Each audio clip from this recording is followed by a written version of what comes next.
A new storm is building.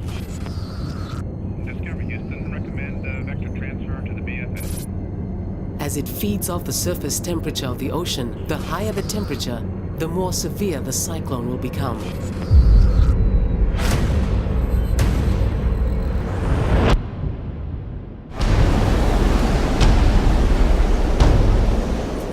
Small island nations have always been vulnerable to the impacts of extreme weather.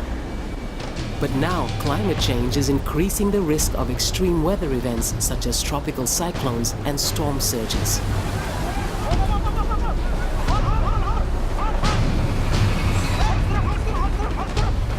This increase in extreme weather is already crippling the development of many small island nations around the world.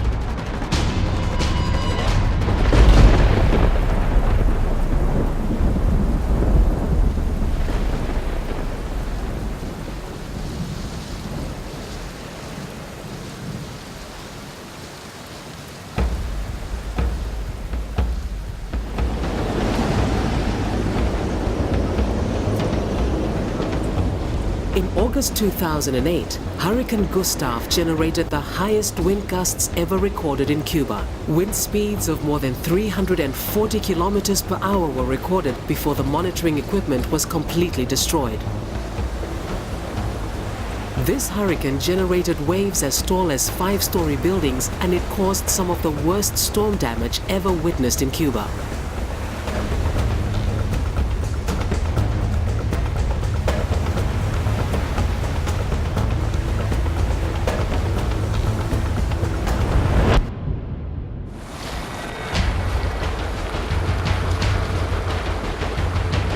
When Cyclone Evan hit Samoa in December 2012, this single event resulted in the loss of 1/3 of the country's entire annual economic output.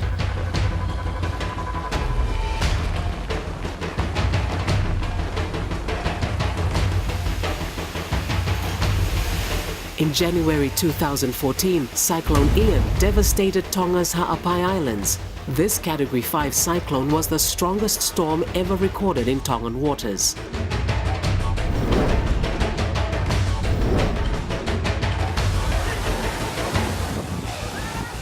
In April 2014, intense flooding in the Solomon Islands caused more than 20 deaths and more than 50,000 people were left homeless.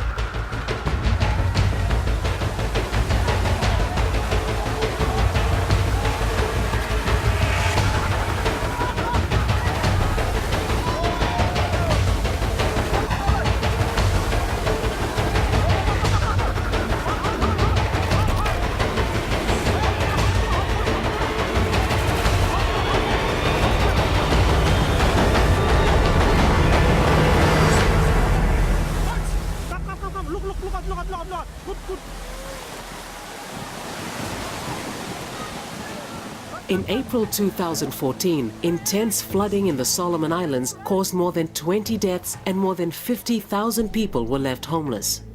Communities have suddenly lost their loved ones, being robbed away from them by the flood. A minute they will be standing together, and the next minute they've been taken away. And to share that same feeling with the citizens that have been affected in a small country like Solomon Islands is a real disheartening and a stressful feeling to me as Prime Minister of the country. Many people still die out of extreme events, and we have a duty, it's one of our priorities, to help provide early warnings so that we can save even more lives, and on top of it, that we can minimize the economic impact of that.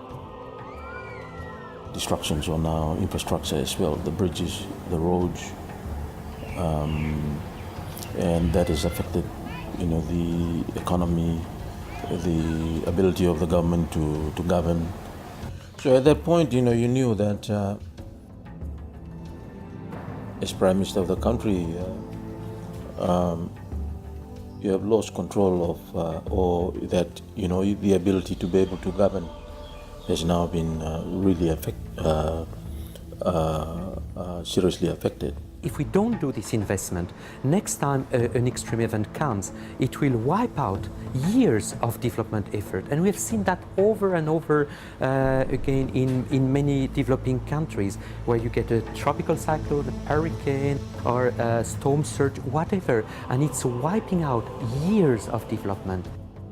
So better to invest in prevention, and it costs much less than to put money in rehabilitation and post-disaster action. But many island nations still lack the basic resources and equipment needed to protect their vulnerable communities from the impacts of our changing climate.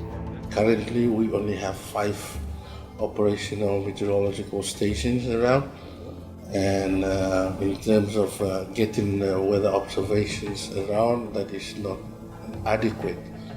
We do have people that are trained in interpreting weather radar images, that sort of thing. But unfortunately, we don't have that equipment, and I guess it is a priority need, because Solomon Islands, as we know, every year we have flood. And as I said, if we have a weather radar, that would very much improve our early warning system in terms of flooding. Managing weather data and climatic related information and data is so important for the planning of each country. So this is where the donors need to put their support and resources to build this capacity within the country, buy the technology, to be able to access this information more efficiently and effectively, and to have it disseminated to our local communities. A lot of funding is channeled to climate change, but the science part of the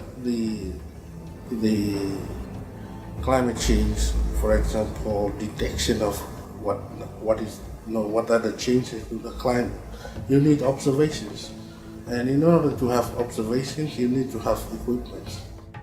While many small island nations desperately need better forecasting technology, getting the right weather and climate data is only part of the solution. Thousands of kilometers from the Solomon Islands, the small island nation of Cuba is located right in the middle of the Caribbean's Hurricane Alley. Cuba has long been exposed to the threat of extreme weather, but today it has one of the lowest death rates amongst all countries exposed to a high risk of hurricanes. Although Hurricane Gustav destroyed more than 30,000 homes, no lives were lost.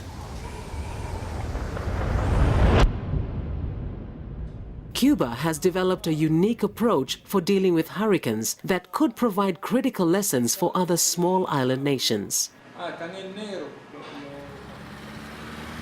This poor and politically isolated country has a good network of local weather stations. It also has an advanced warning system that can issue hurricane warnings up to 120 hours before a storm will strike land.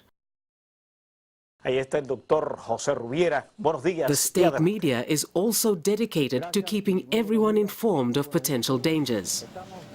Dr. Jose Rubiera, Cuba's top weather forecaster, has been presenting the weather on national TV since 1991, and the Cuban people have learned to trust Dr. Rubiera when he announces the threat of an approaching hurricane. Vaya bastante bien porque había aseguranza, ¿no? Y gracias al doctor que iba informando frecuentemente de la situación que se encontraba el ciclón. Se fue al acepto, si no aquí hubiera más desgracia. But Dr. Rubiera says the key to Cuba's success lies in how this information is used to make critical decisions at both the national and community levels. Decisions are made top to bottom and bottom to top. So everybody is working on the same direction, coordinated. So everybody knows what to do at the national level, at the provincial level, at the municipal level, and even in the neighborhood. Although Cuba is economically very poor, it has designed a fully integrated approach that makes the very most of its existing resources. Before hurricanes strike, 80% of people who are evacuated from high-risk areas go to stay with families or neighbors who have stronger homes in safer areas. This way, the evacuation shelters are only used by people who need them most. The Cuban government has also made key planning decisions based on lessons from previous hurricane events. The electricity is cut when the winds get to 90 kilometers per hour. Why? Because at that speed of winds, usually the electricity poles fall down. If those lines are hot, people can get electrocuted by that. So to prevent electrocution, accidental electrocution in that case, electricity is cut.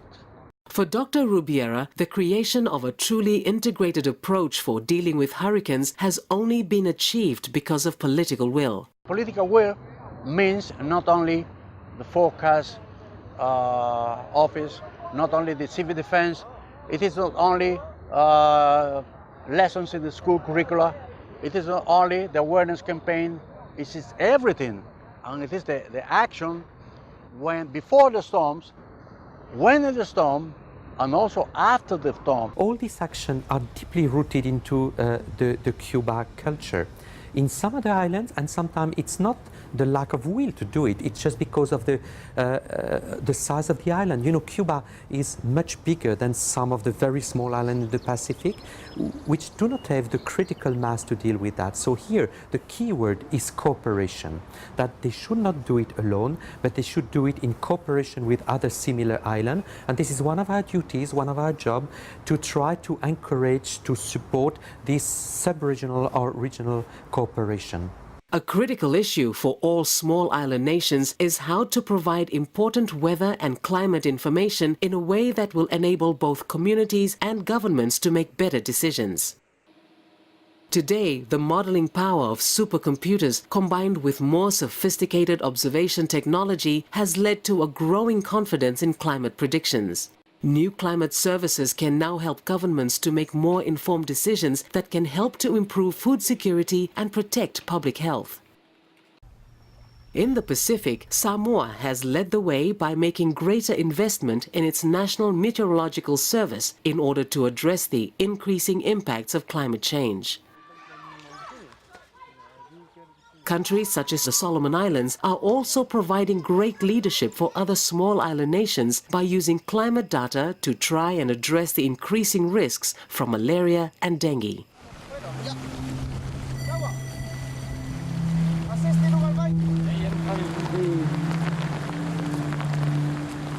The challenge now is to ensure that all small island nations have access to the crucial services they need to protect their vulnerable communities from the impacts of extreme weather and the changing climate. It's not always easy to use by the final user, by the farmers, by the fishermen, and indeed even by governments. So the idea is to transform this information, to package it in a way which can be used by decision makers, from governments to the fishermen. And this is one of the top priorities of the organization, to develop these climate services which can be used by all decision makers. If we want to protect small island nations from the increasing impacts of extreme weather, then both leaders and donors must make it an urgent priority to invest in stronger weather and climate services. But the global community also needs to do much more than help small island nations to prepare for the inevitable increase in extreme weather.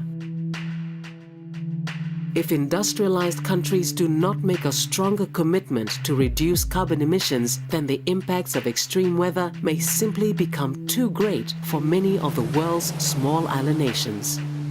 The more we wait, the more difficult it will be, and therefore the more expensive it will be. And if we don't manage that, the more expensive it will be for countries to adapt to climate change. And as you know, small countries, and in particular small island developing states, do not have huge capacity, a huge financial, technological capacity. So we are going to leave them a situation which is extremely difficult to manage. It's urgent to act, otherwise it will not be manageable.